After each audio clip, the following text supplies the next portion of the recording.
All right, you're good? You feel good? I feel good. I feel good. Oh my gosh. Okay, we're really doing it. Oh my God. I can't believe how long this took. This has been a long time coming. This has been a long time coming, like in our lives and also today.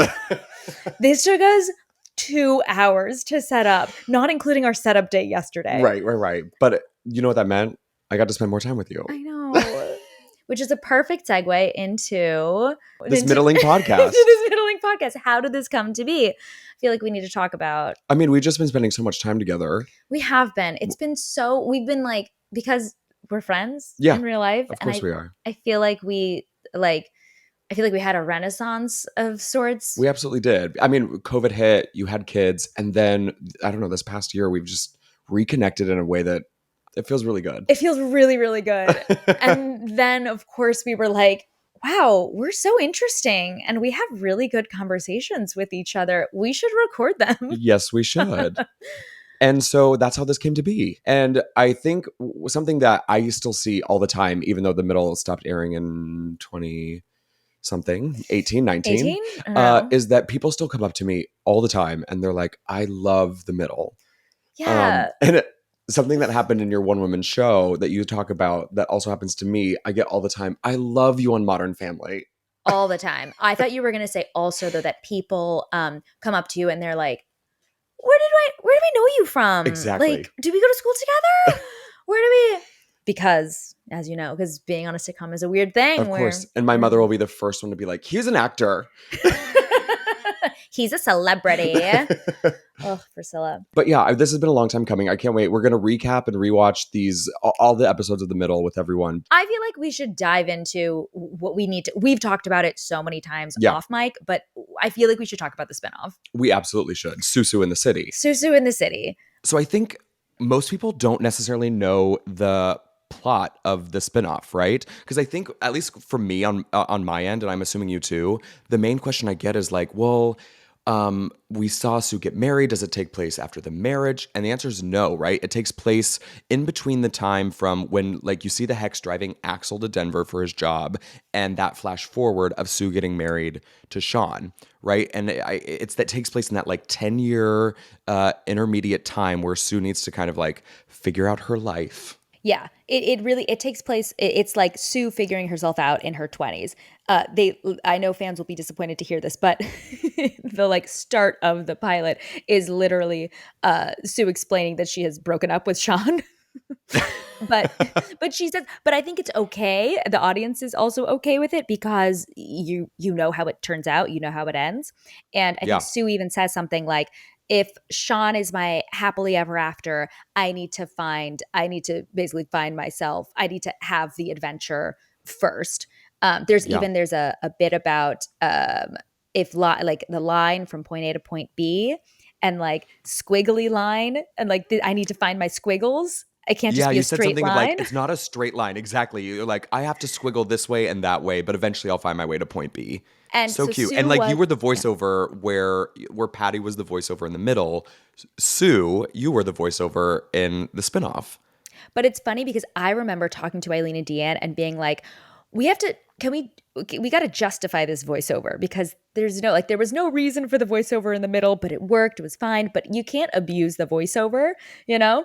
And so it ended up, we did this really cute thing of it was voiceover, but then it would always eventually cut to like, I had this voiceover at the beginning and then it cut to me on like after a bunch of scenes, it was me. It's like a reveal. It was me on a bus to Chicago. And I'm just like talking to a person. I'm talking to a random person. I'm telling this random person my whole life story. And of course, and she's like, I simply don't care. And then like I'm talking to the cab driver and they keep being like, why are you talking so much? But yeah, that was it. And so like Sue leaves Orson. She gets a degree in like hospitality, right? And she goes and gets a job at what she thinks is this fabulous, wonderful hotel, I believe called the Seville, if memory serves. That's correct. And she walks in expecting it to be wonderful. And of course, in true middle fashion, and now it's bled into the spinoff, it's not perfect. It's a dump. It's a real dump. Yeah. Like the elevator didn't work. Like you had to step 3 feet up into the elevator, something crazy, right? Yes, it was nuts. And they have this, the kooky cast of characters in the hotel. But basically Sue gets there and she's like, "Oh God, what is this hotel?" And she then, of course, is like, "I'm going to fix this up. I'm going to do it."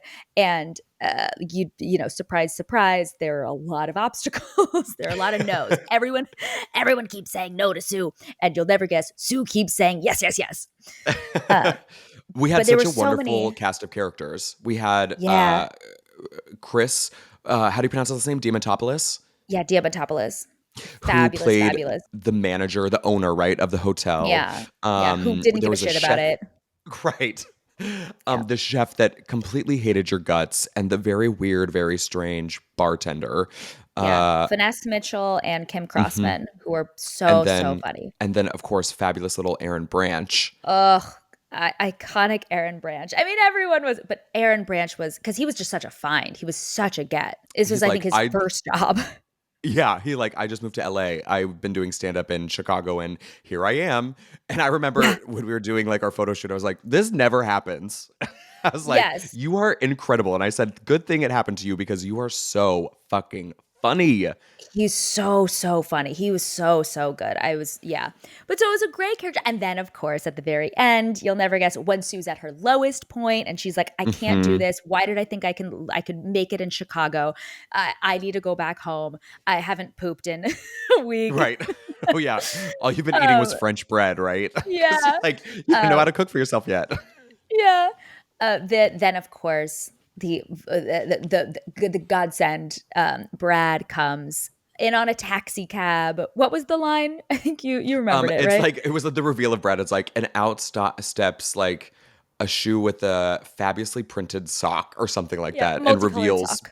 yes, and it reveals Brad. Comes rolling in on a taxi, like on the taxi, like a full on musical theater entrance, and lifts Sue up, and then she's able to make it Yeah, through. she She's ends up fine. staying in Chicago.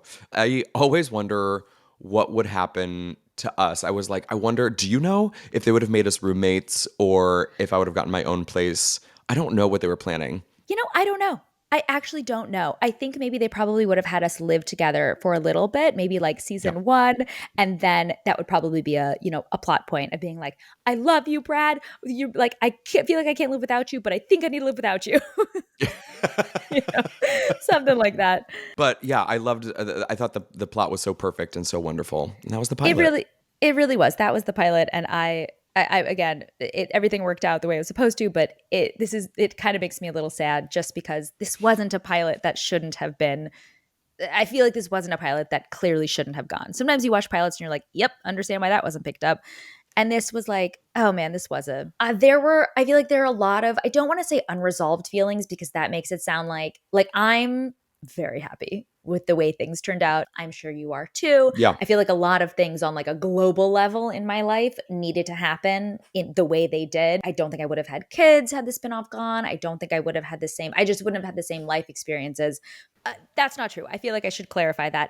I definitely would have had kids in general on a global sense. Like Nick, my husband, and I, definitely we always wanted kids, but I think we wouldn't have had kids at that exact moment. Like we literally, I remember at the time we're planning, we were like, okay, so because we were like, when can we have kids? When, like, we're ready. The middle ended and we were like, I think we're ready. We weren't even married yet. But we were like, we're ready. Let's get married so we can like have kids. And we were like, no, career wise, we need to start. Okay, like, so we were planning it around the show. We were like, so season 2, season 3, after we get a little comfortable, then they'll like, I'll have no problem. They'll hide my bump. It's no big deal. And I think, and maybe it would have even been season 4, season 5. I don't know, but it would not have been. Was not planning on getting pregnant immediately, and Mm. it sort of expedited. We had this open space in our lives, and we sort of pounced on it. We were like, we weren't expecting to have this availability. It was 2020. Neither one of us, we kind of had a COVID baby. Yeah. we were we were like, what else are we doing? And then you So had so two. that's what. And then I had two. And then the universe was like, fuck you. Oh, you think you're ready? They're like, okay, we're gonna double the order. Yeah. Yeah. I'm not bitter about it. I'm more just like, oh wow. that was the timing of that was poor. Like, I feel like we got it was a real missed opportunity on It everyone's was. I mean, part. the timing wasn't in our favor from a perspective of usually we were off development season. Usually you always have the best chance of getting picked up when you're on cycle. We happen to be off cycle. Also, too, it just, it got rushed in the kind of towards the end of like, will it be picked up? We'd have to go right into production right away. Just all the stars need to align, even in the best case scenario with the best shows. And ours, we had a really, really strong show. The stars just didn't align from a timing perspective. Yeah, we also had a regime change Yeah. at the network, Yeah. which is never a good thing Yeah. for us. Never a good thing when you've been on when you've like had a reliable, like it's this symbiotic thing. We've had the A good head of relationship. good relationship for 9 years, and Yeah. then all of a sudden that person is like a new person. You're like, who are you? Yeah. I was like, wait, no, we had a thing going. The thing that the feelings of they're not necessarily unresolved for me, but I feel more sad more than anything because I was excited to see the stories that were going to be told about Sue and about Brad and Sue together. Yeah. Because I felt like in the pilot that we did shoot, we saw the inklings of their grown-up relationship. We saw it towards the tail end of the middle as well. Yeah. But like especially like they moved cities, they were just there for each other. It just felt very mature and adult, and that was what I was most excited for. What I'm saddest for. Same. I think I like, on the middle, my happiest days were with you. Ugh.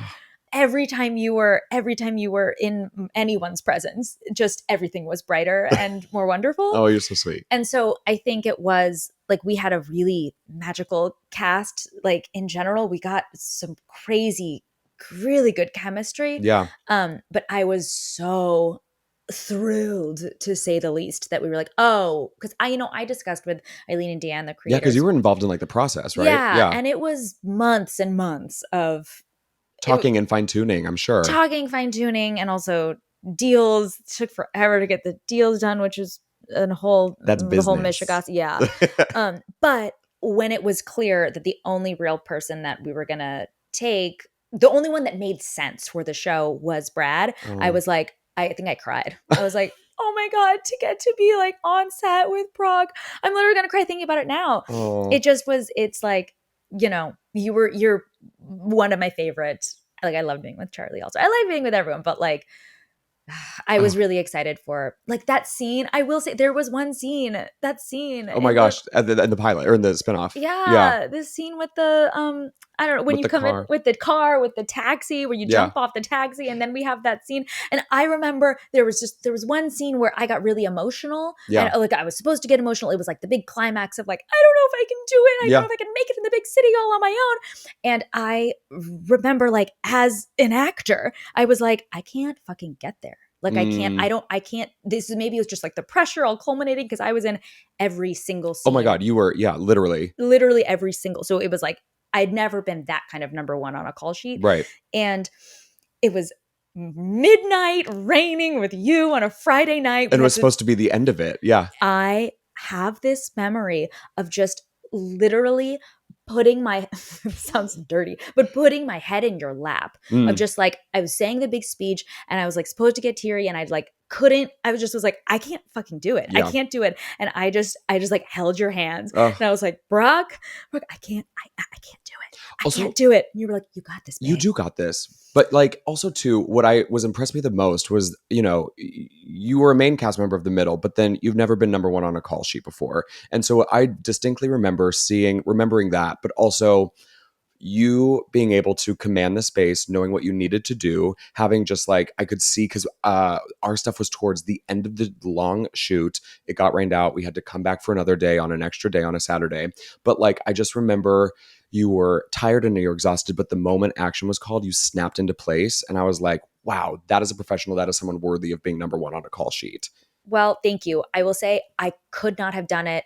Like, I couldn't have done it without the support of all the people. But in those moments, in Yeah. those scenes, I really genuinely, I was telling Cronny, I was telling my husband, like, I could not have done it with anyone else, I think. Oh. Maybe Charlie. But no, I couldn't have, like, your eyes locking with mine, and also just being like, who cares? Yeah. Like, if you do, like, you're fine. Yeah. You're fine. If you don't have it, then they'll edit around you. Yeah. And the thing is, they didn't have to. That's the thing. Hearing you say, just hearing your, like, it couldn't have been anyone else. Like, I was so nervous. I just couldn't get it up. I wasn't going to get there. I wasn't good. And hearing you just like give me permission sort of to be bad, and for you just to be like, you're fine. I got you no matter what. You can be as bad as you need to be. Who cares?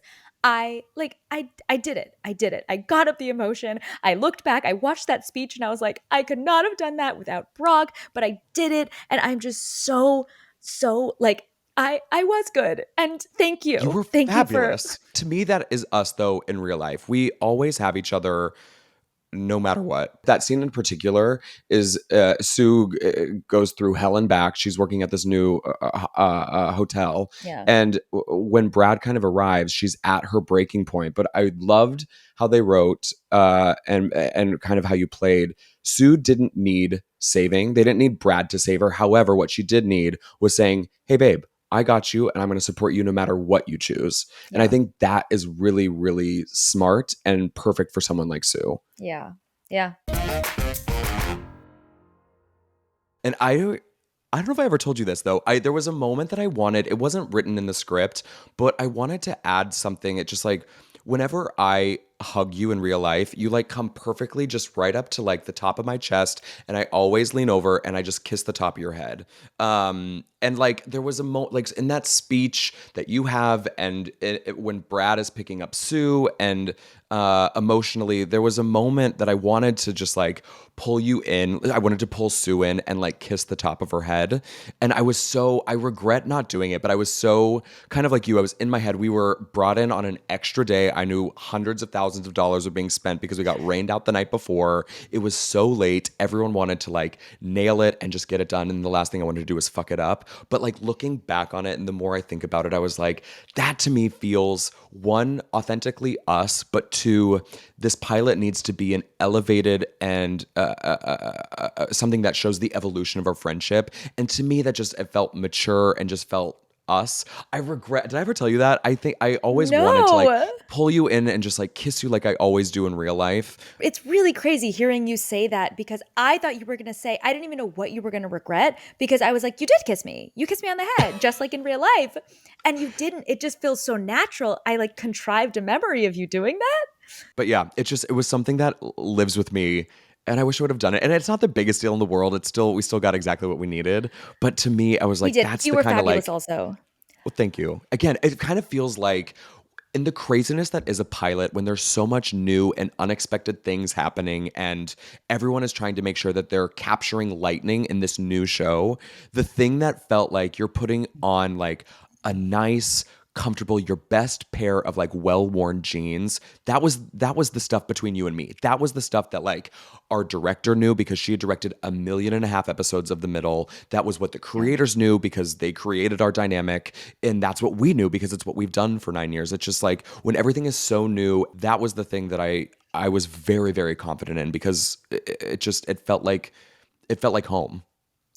And I will just add this only like I thought our dynamic was perfect. I thought everything you did was perfect. Only you know what it could have been because Hmm. I never would have thought in a million years. I never watched that scene with us and been like, "Oh, if only Brock had kissed me on the head." Like like nobody misses it except you. You're right, that would have been fantastic, but everything else, everything that it was perfect. That said, Yeah, everyone was like everyone knows, everyone should have the mentality of pilots don't get picked up. This totally. is a 1%, this is a lottery winning thing. Right. But everyone for the Sue spinoff was like, they were like, it's a formality. Yeah. Everyone is like, there's no reason. The only reason it's not going straight to series is because we don't know. Yeah. Like no reason. Like we don't know. And But so it I went out totally. to lunch or breakfast with Patty in between. So we had shot it and waiting to get the official call. And the first thing she like sets her purse down and she says to me, she goes, "You know it's getting picked up, right?" That's Of course she did. the first thing that came out of her mouth. Patty has such blind confidence in things. I have to say, I developed a pilot with her, which was great. When we pitched it to CBS, they were like, "This is great. We love it." but they did not buy it in the room, Hmm. which does not happen. Right. But I guess it does happen to Patricia Patricia Heaton. Heaton. Yeah. We walked out, and instead of, I was like, I turned it because I developed it with my husband Yeah. also and his writing partner. And we were like, that went so well. And we're in the elevator and she's just like tapping her foot, looking off to the side. She's like, I just don't know why they didn't buy it in the room. And I was like, I don't know. I think that still went really well. She was like, yeah, I'm going to talk to some, she like by first name basis. Like, I'm going to call Cindy. I'm Oh going to my call it. Like, I don't know. That's gosh. so odd. Wait. Okay, so I heard it, but I didn't fully process it. You developed a pilot with Patty? I never knew this. I did. It was unfortunate. Again, unfortunate timing, but here's what happened. Nick, my husband, Nick and Angela, his writing partner, were given this by their manager at the time. They were like, his manager, their manager emailed them and were like, hey, we have this IP. We have this book. It's this like very cute sort of coffee table book, written and illustrated by this girl, Hallie Bateman. It's called What to Do When I'm Gone. And it was this, like delightful kind of little coffee table book about when her mom dies. It's sort of like a guidebook from her mom. Angela, Nick's writing partner, and Patty and I all are in the Dead Parent Club. Mm.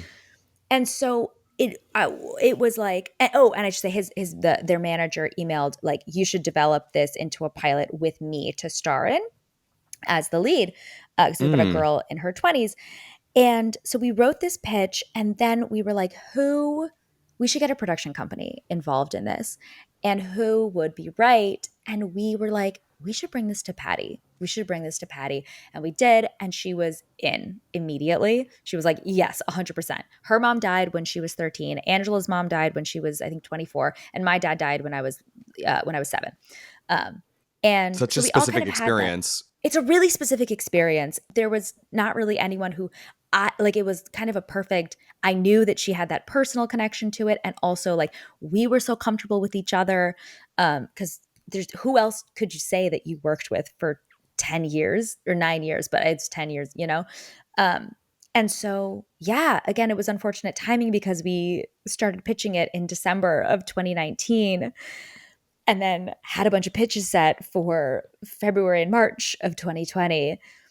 And by the time we sort of, figured out how to still go on with the world after the world ended and like figure out Zoom pitches and all this stuff, it sort It of fizzled fizzled out. probably, Like, right? Nothing can be wrong with a project, but just like a fizzle can be, quite frankly, the kiss of death for even the best of projects. it can. And so we were kind of the opposite. We had a lot of momentum around us, and I truly thought we were going to get picked up. Everyone said it's going to get picked up. It's Yeah. going to get picked up. And so like to be honest, when they first pitched it to me during filming of season 9, I didn't want to do it. Wait, so then why did you feel like you were done with the character?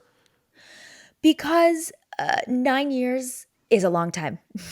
It's a pretty long time to play one character, and I think I didn't want to resent Sue.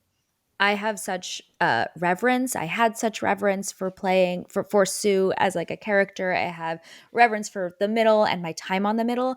I didn't want to like overstay. I didn't want Sue to overstay her welcome in my life, basically. I think people don't realize how burnt out, even though, Sue definitely had an emotional arc. Like she wasn't exactly the same person that she was in the pilot. Fundamentally, she was. And that's, a good thing. And that's like, that's what keeps a character, that's what keeps the glue of a sitcom together, is keeping people keep having growth, but keeping them fundamentally the same. But it can get, like in life, you want to keep your values and keep fundamentally the same and keep growing. But on a sitcom, it's the structure of it. It's truly, you start in point A, you end at point A. Like that, you start at point A, you go here, oh, there's da da da da da, and then you end in the same place. That's the beauty of a sitcom. It wraps up Yeah. with a bow every single time. And that's why it's a comfort thing. It's like, you can relax. Nothing's going to go wrong. It's just a lot. It's a lot playing one character. It's a lot playing Well, one then character. also too, just from like an actor and a work standpoint, it's probably tiring to go through a script and you're making Sue choices for 9 years. And I can understand that being like, okay, I want a little, even just from like an artistic or professional change up a little bit of, okay, I'm reading the script. I'm making Sue choices. That can be tiring after, after 9 years doing it, every single week. That is exactly, I think, like nail on the head. It's sort of like if this was a sport, I did it. Like I did it. I warmed up. I learned how to play tennis, and then I became a fucking good tennis player. And now I need to play some pickleball. Exactly. You need to You change know? it up. But then I didn't. But then I got on board with like, oh, you know what? I'm actually just gonna find a new opponent in tennis and like make this challenging again. You know Do you what? remember what made you come around to it? Um I Was it think the paycheck? yes. It was the paycheck combined with I'm gonna have it's a say in it this time because you don't get a lot of say as an actor. People think Yeah. actors have a lot more control or power than they do. Right. Actors are. Someone said this. I can't remember who said this, but studios think of actors as magical idiots. Well, that's not too far off from the truth. Shh, don't tell that. Because That's the thing. It kind of is true. then Why? it's just too many voices in the room when there's already so many voices already.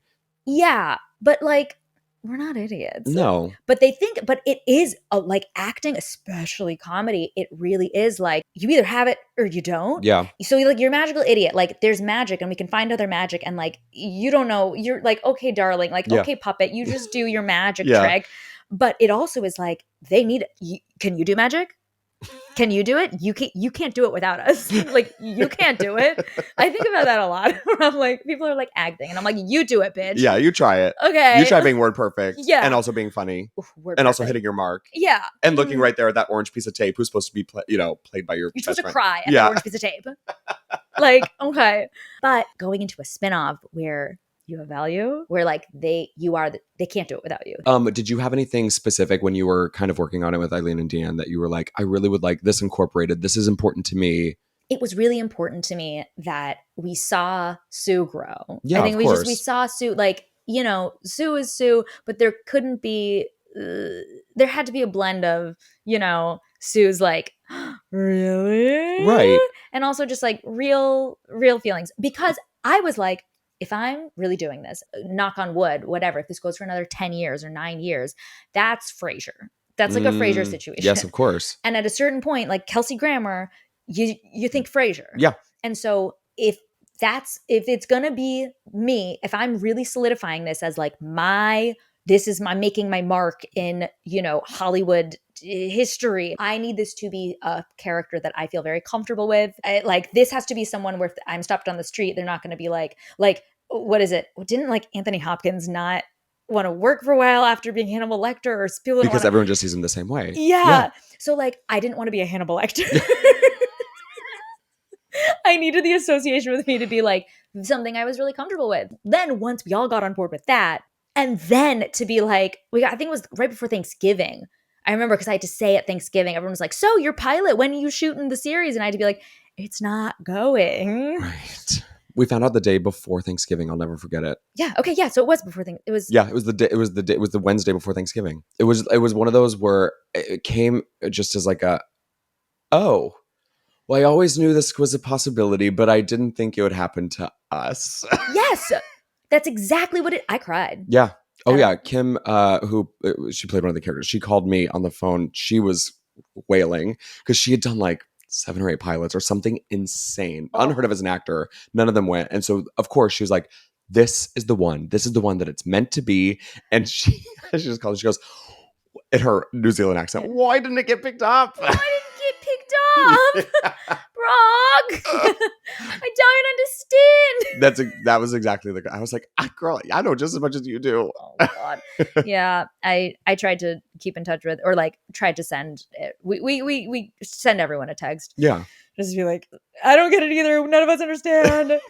But it worked out because I got pregnant. Yeah, you had children. I had children, and maybe that's why we've been like spending so much time together now, because I feel like being on a sitcom is this weird thing where you're really growing, and I talk about this in my one woman show, but like you're really growing in correlation, in combination, like in cahoots with your character. As you're growing up, your character's also growing up. Yeah. Yeah. And so I think because I was really excited to have that like growth with you on screen. It was sort of like, okay, well, we're not going to get it on screen. So it's just been, so I feel like now we're just getting that growth off Yeah. screen.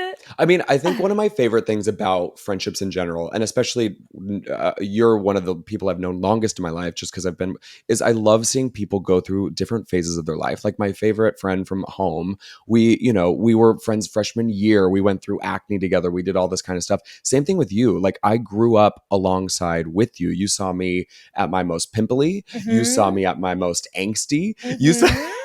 Oh, were you angsty? I could get a little angsty. No, you didn't. I could. I don't think so, Brock. I don't think so. But those are the special kind of friendships where you have been through so much together. You've seen them truly at every phase of life Yeah. that you've been through thus far. And that's what bonds you. It's also so specific when you can get along within a like sitcom specifically environment, in like a Mhm. work environment. But like if you do a movie with someone like in our biz, in this Yeah. industry, it really is like, because you have to be the most vulnerable with that person, especially in comedy, you're like camp friends, you're like war buddies. Yeah. And if it can really go awry, if you don't like the person, it can be trauma. But if you do, on the flip side, if you do like the person, it is one of the most solid bonds. It's just the most solid bond that you'll find. It is really like there's a part of your soul that Yeah. only you will see. And I love that you could describe it as camp friends because it's just that, because you're seeing them every single day, 5 days a week, for 12 hours a day. And then once it's over, there's nothing really keeping you all together. Yeah. And so you're like going back to school after being, at summer camp. And it feels like I'm reconnecting with my camp friend Yeah. throughout this. It's been so much fun.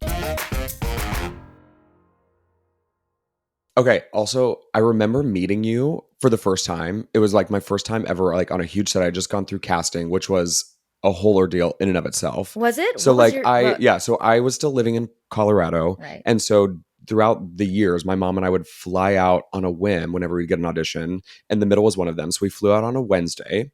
Wednesday morning, the audition was Wednesday afternoon at Warner Brothers on a Wednesday afternoon. And we were planning on going back to LAX that night. Like we didn't even bring a suitcase or anything. We were just like, okay, gonna go do it and leave. And so as we were walking away, G. Charles Wright, the casting director for the series, was like, no, don't get on a plane. We're gonna see you back tomorrow for a callback. And so my mom and I are like, okay, well let's go to Best Western.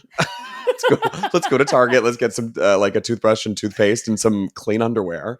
And then we stayed on Thursday. I called, had to, get out of my geometry test. Darn it. I know. Came back on Thursday. I did the callback. And then as we're driving down Riverside Drive to get onto the 405, we get a call saying, they got it. Also, don't get on a plane. The table read is tomorrow. Please stay an extra night. And so we extended the hotel, or we rebooked a reservation, got a little more underwear. Mhm. And there's many people in my life I don't remember meeting. My memory is horrible, but I do vividly remember meeting you and Patricia Heaton at the table read. I'll never Really? forget it. Yeah. Was I nice? You were so nice. You gave me a smile. You were saying, "Oh, you're playing Brad," and Patty came up and like, as she walked behind me and like rubbed my shoulders and was like, "So nice to meet you." Classic Patty. Classic Patty. But I was in a state of a blackout because I was like, "What am I doing here?" I'm from Do I have clean Littleton. underwear on?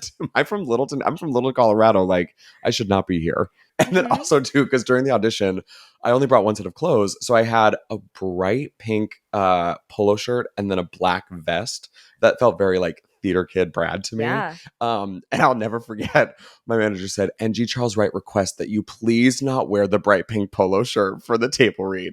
So insane. Yeah. They had me wear for mine the same shirt. In fact, they were literally like at one of the screen tests, G came out and was like, where's the shirt that you were wearing? Oh my Where's that gosh. shirt? Where's the shirt? One of the screens. How many times did you audition? Like 10, I maybe more. don't think I knew know. this. 10? So many times. But wait, I will get into this, but I just wanted to say, I don't know what shirt you ended up wearing. I don't remember any of that. I just remember you walking into that table read, just smiling, head flip, like head. You have this like chin move Sure. that you do. And I remember thinking, oh, Oh, they did it. Oh, They they've found done him. it. They found him. They found my gay boyfriend. They really, really did. And it was just perfect. And then you said your first line. I think it was like, hi. Yeah. Hi, you guys, or something like that. I think I remember. I recently just watched that first scene. Your voice is so high. So high. So Oh my is gosh, mine. it's insane. I don't know if you remember this, but that my intro scene was my first scene ever, and I fucked up at some point, and then I went all the way back out the front door because I thought it felt like theater to me, and I was like, okay, well, take it from the top. I didn't need it. It was you who said you don't need to do that. I remember that. Actually, no.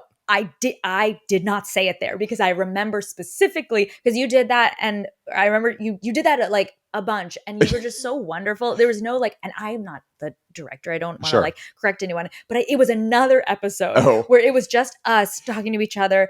It was like we had one of our 3-page dialogue scenes where I think we were sitting on a bed, but you were talking and you went all the way to the top, and that's when I was like, Brock.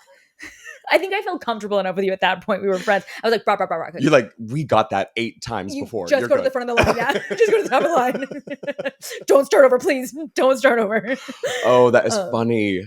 Oh, that's great. Wait, but, so what was I don't even know your audition process. So it was the most Suhek experience, like the most Suhek process. And I'm thinking now, like maybe they did it on purpose, like to make sure that I could really hack it. But she had spunk and perseverance. Yeah. So I auditioned for the original pilot. In like 2008 or something. I also don't know if a lot of people know that it was shot once before with Ricky Lake as the Frankie character. Yeah. And then they shot it, but then it didn't get picked up. But then ABC was like, hold on, redo it, retool it. Which is that would never happen now. No. Never happen now. A network spending more money on a project that didn't go? Are you kidding me? A network spending any money on any project? Crazy. No. So they shot it. I auditioned for it. Did not get a call back. Nothing. Went on with my life. For the first one. Yeah. Dude, I didn't care. I was in high school. I went to public school. We did the same thing. Yeah. And then a year later, I got another audition, and I was like, no, this is a mistake. Right. You've sent me the wrong email. I did this already. And they were like, my people were like, no, they're reshooting it. And I was like, oh, okay, I don't know what that means, but sure. So I go in. And I almost didn't go in because I was like, I already did this. Yeah, they didn't like me once before. Yeah. Why go through this again? So I went in and... Do you remember the script being different? The script was exactly the same. No, it wasn't. Oh my gosh. Like, it had to have been different. It had to have, because I watched the original pilot recently and I was like, oh, they made some changes. You saw the Ricky Lake pilot? Yeah. Oh my gosh. Oh, it's like leaked. It's online. Really? Yeah, you should watch it. Okay, I need to. It's nuts. Okay. It's really nuts. They have Darren die in the pilot. Mm-hmm. Okay. I think they made a good choice not having a death of a teenager in the pilot. But it had to have been the same because I still have these sides memorized. I remember singing Dancing Queen. I had to sing. Oh my gosh. And I just sang it so many fucking times. So many times.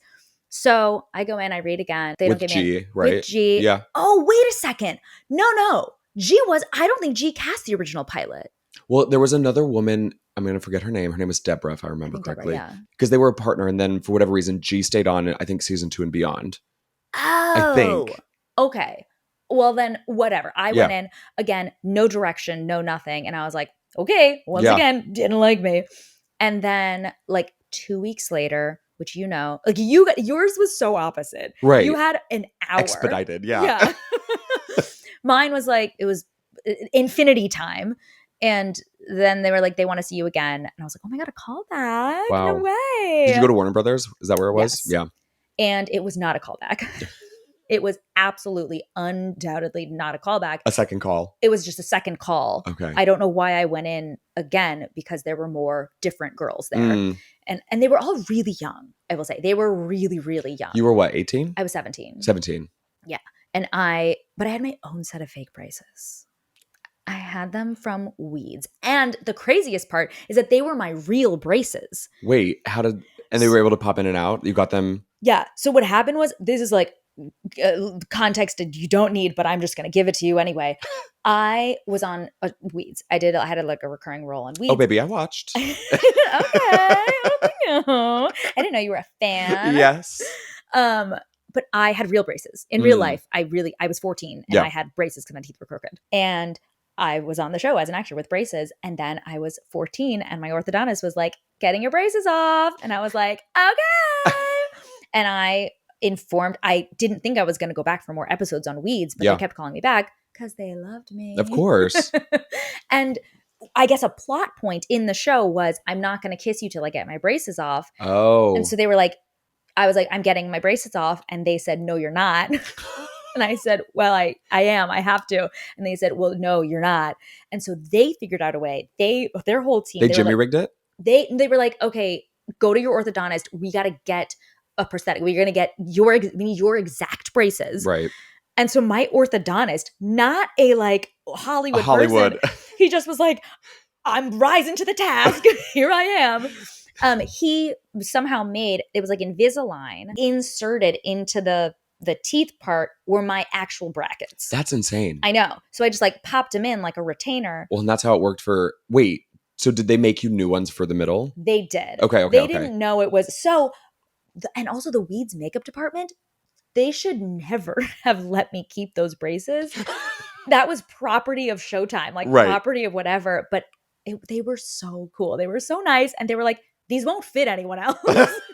You might as well take them. Yeah. And everyone, they knew, I knew, everyone knew, but we couldn't technically say it. I was not coming back. It's not like if I was coming back, that's why they would technically need to keep it. But they were like, you're not. And I was like, I'm not. Can you just? And they were like, take them. Oh, we didn't see. You took them. Okay, good. And I was like, thank you. So I had my own set of braces. That's perfect. So I wore them. And it's definitely the only reason I got the role. I don't know about that. Well, they kept bringing me back. I went in 4 or 5 times to these non-callbacks. Wow. To these just like other calls where I just kept going in, other girls there. Finally, after like the 5th or 6th one, it was fewer girls there. Okay. And then they called me in for a screen test, and there were 2 other girls there. They were both 12. Oh my God. They were tiny. They were tiny little girls. One of them was like, where's your mom? And I was like, I drove myself. Yeah. And I remember her turning like eyes wide, just going, you can drive? I was like, yeah, I can drive. Oh my gosh. And so went in. I bet you your age gave you the advantage though. It definitely did. I was legal 18. Yeah. I'm not kidding. Not from a business perspective. Maybe from a business perspective. No, from a business perspective. But they also, were like, she's got braces. She can work all the hours. Yeah. That's what put me. Also, maybe I memorized lines better. Yeah. I don't know. I guess my age probably did. You can land jokes better. I have more experience. Because that's also the risk is like, you're not quite sure if child actors, how they're going to grow up to be. So if you're already 18, they have a kind of an idea of how you're going to progress from there. Yeah. Where 12, you're like, I don't know what they're going to look like come 14, 15. Yeah. Or how they're going to be, or if they're still going to be talented or all that stuff. Exactly. Like vibes can change because that's what happens when you go through puberty. Yeah. They want someone who they're like, oh, you're set. You're cooked. You're fully cooked. Great. We can work with this. Do you remember getting picked up, what that felt like? I didn't believe it. Really? I was like, I was in the car. I think I was driving to like Camarillo or something, which does not make sense. That's crazy because that's where we shot the pilot. I was driving somewhere far and I got the call and my soul left my body. Wow. I was like, whoa. After all, because I had 2 screen tests. Yeah. And again, on both times, it was just like, they don't like me. I went in 10 times. Every time they were like, that's silence. If you didn't hear that or audio, that was just silence. A few people were like, ha ha ha. But I don't know what that means. But I was like, again, because I went in so many times, I was like, are we sure that they know who they're talking about? They want me, right? Eden Sher. Yeah. This one. And then I went in for the costume fitting and I was like, me, right? And their reaction was, it was the director, Julianne Robinson, and Eileen and Deanne, and they both looked at me. I said, hi. And all the blood drained from their faces.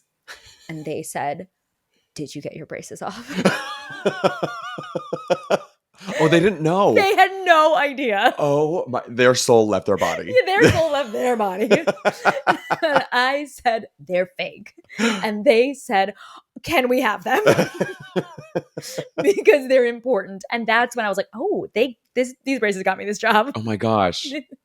And then I think they were like, Oh, oh, well, you got the stuff to back it up. yeah, They yeah, did create a spinoff around you. they So I did. think, yeah. Yeah. And I do think I talked to G about it, Yeah. actually, the casting director, later, and many years later, and he explained, because I was like, did I dream this? Like, what did this am I crazy that this was an insane experience? And he was like, you're not crazy. Wow. What happened was they really actually wanted the girl from the original pilot, but she was a real teenager, and so she aged out.